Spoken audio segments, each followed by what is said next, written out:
Tala falava ai o Tala, alau li tio polensia mol ne Tofi.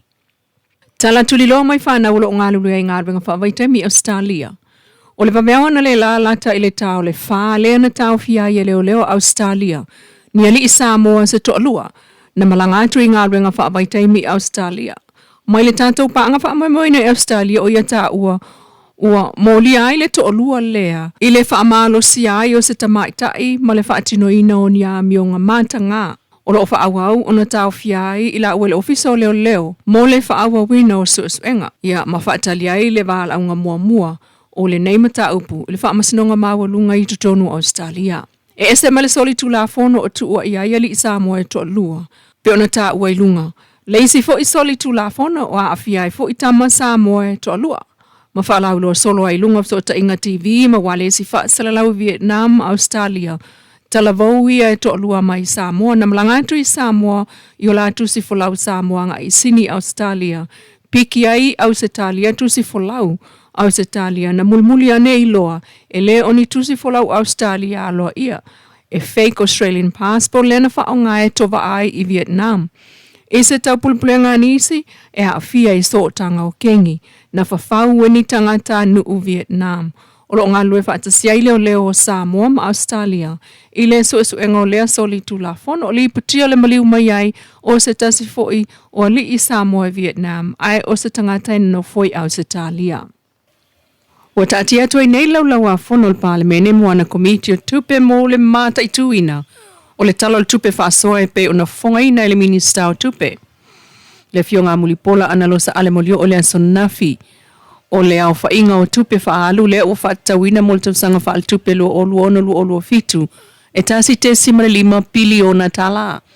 E au fiai ma tupe whaatatau mo ploketi ta watina e whaatupe pa anga moatina e. Watangi ai se si itanga. E lua sultasi pasene whaatusa i le tausanga whaal tupe o mawai. Peitai. O le ototongo nisi o taun unga. Mama taatia o ausia e pe ona sau noa mulpola. Na whamawina i le siti o le tamau ainga. I le whaate sima le lua psene il whai ungo le tausanga whaal tupelu o lua whalu o lua 5. E tusa ma le tolu te sima le ono piliona tala. O le sfulua masina e tau maiate e sema lua o lua 5. Na whaamawai le siti o le tamau ainga le tasi te sima le valu pasene. O lo atangi ai le ngasolo le leipeo atina e ui i le whianga iai maa fianga. O le mautonu ia tunu te tele le lalangi. O le fua o le tau o loam au onanga o lo tu maupea i lalo le tapula ai tolu pasene. E pe on whamawina ai le tasi te sima le lua pasene il masino matilu o luono. O se wha ai titinga pe a whaatusa atu. I le tasi te sima le 5 pasene. Le sa whamawina i tausanga wha altupelu o lua whalu o lua 5. Na whamawina fo ile malosi o tulango tupe e whaanganga i tunu ui fafo. Lean au si ai le tasi te sima le ono piliona tala. Ile whai ungo matilu o luono. E tusa lea o le 5 te sima le 5 maasina o loa awina mai fafo. Mo tangata ta whao mai mua mai fafo. Na wha mawina lea whai e lua selau maleiva fe fitu selau lua sutasi. Ile tausanga wha altupelu o lua whalu o lua 5. Wha apea tupe maua e tusa. Ma le ono selau 5 sfulu lua te sima le lua miliona tala. O le masina o matilu o luono lea na wha mawina ai lea wha e tusa. O le selau 5 sfulu valua fe ono selau luono. Ma tupe maua e tusa ma le 5 selau sfulu ono te sima le lua miliona tala. O tupe wha moli mai fafo na wha mawina le si itia pea e tusa ma le 5 selau te sima le ono miliona tala e le tausanga wha tupe lua o lua whalu o lua 5. Mai o wha mawina fo ile au wha inga e tusa ma le ono selau 5 sfulu 5 te sima le lua miliona tala.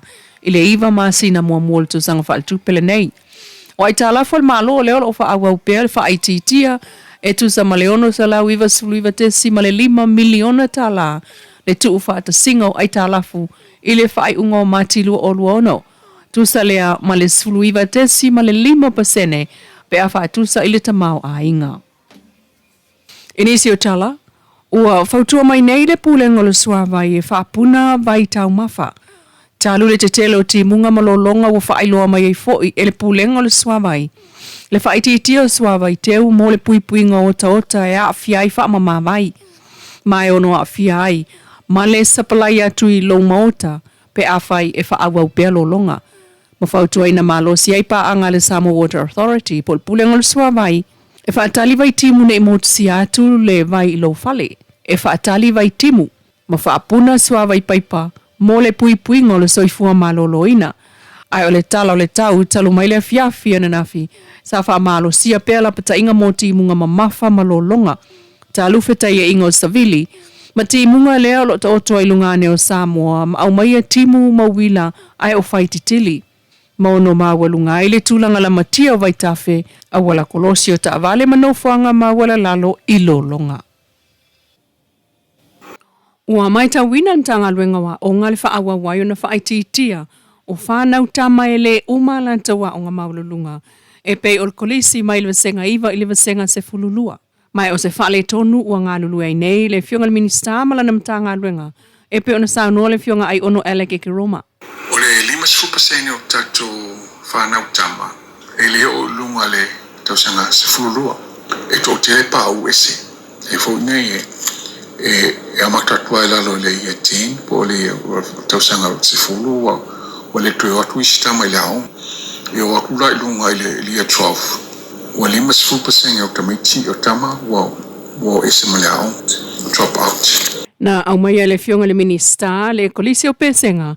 E whai mawhaataita inga i se tonga fitinga o lea wha le tonu. E pe ona ia saunoa i le whaatalanuanga ma le geopolensia. E mana ia lau pesenga college e latu tivet. E matalanga nei na whaita majiti. A whaita le fia i le biology, ma le chemistry, ma le maths, ma le English, ma le maisi mea. E whaataita i le alwe tasa mala i le pu le whaisau carpentry. Ai whai pe aisim tau. E whauni e whaile carpentry. E okula lunga le ia 12. E peise i lawa wa i loa le tamaititi. Pe mana au whaile le aru le stream, le whaile le academic stream. Le o le NUS. Whaila ku bachelors me whapena. Pe o la koe fia whaile le o le. Whapalama whakamuta me whapena. O le melana, o le iei la pesenga. E o aonga o mai lua tonu o le aonga. O ala i si whaile le whaile tivet. Ai o i se whaile academic. No winga la.